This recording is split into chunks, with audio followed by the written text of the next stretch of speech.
स्वयंपाकात स्वादाची जान, डीएम मसाले तुमच्या घराची शान. छत्रपती शासन महिला गृह उद्योग कबनूर इचलकरंजी घेऊन येत आहेत अस्सल परंपरेची मराठमोळी चव म्हणजेच डीएम मसाले. मटन मसाला, चिकन मसाला, धणे पावडर, गरम मसाला, बिर्याणी मसाला, तिखट चवदार मसाले आणि चटणी म्हणजेच डीएम मसाले. तर आजच आपल्या जेवणाची रंगत वाढवण्यासाठी केमिकल विरहित डीएम मसाले, गृहिणींच्या मनातले मसाले आणि चटणी अवश्य वापरा.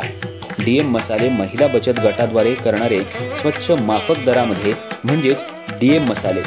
संपर्क दिव्याताई मगदूम, मोबाईल 91 30 80 22 55.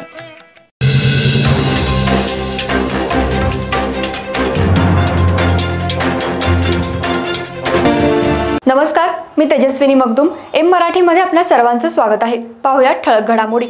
तुला दाखवणारा हिंगा तुला वाटत असेल काय तर ज्या दिवशी तू खाऊचील का नाही तुझा बक्की कसा रेंदा काढतो तुझा. तुला दाखवणारा हिंगा तुला वाटत असेल काय तर ज्या दिवशी तू खाऊचील का नाही तुझा बक्की कसा रेंदा काढतो तुझा.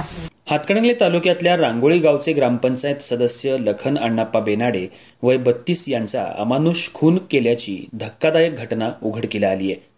लखन यांचा धारधार शस्त्रानं खून करून मृतदेहाचे तुकडे करून तो पुरावा नष्ट करण्याच्या उद्देशानं संकेश्वर कर्नाटक इथल्या नदीत टाकण्यात आल्याचं तपासात निष्पन्न झालंय.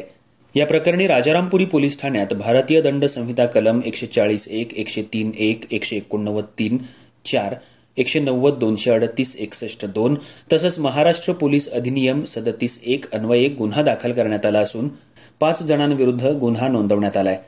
पोलिसांनी तत्परतेनं कारवाई करत विशाल बाबूराव घस्ते, आकाश उर्फ माया दीपक घस्ते राहणार तामगाव तालुका करवीर, संस्कार महादेव सावर्डे राहणार देवळे तालुका करवीर, अजित उदय चुडेकर राहणार राजारामपुरी कोल्हापूर, लक्ष्मी विशाल घस्ते राहणार राजेंद्रनगर कोल्हापूर यांना अटक करण्यात आली आहे.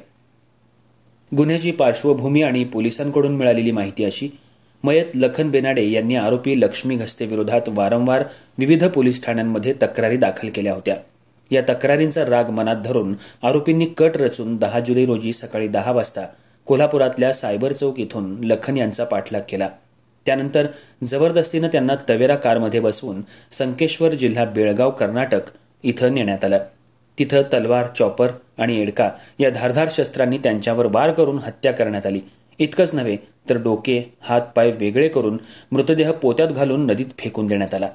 शवाचे तुकडे करून पुरावा नष्ट करण्याचा प्रयत्न हा प्रकार अत्यंत निर्घृण पद्धतीनं करण्यात आला असून मृतदेहाचे अंश शोधण्याचं काम सुरू आहे.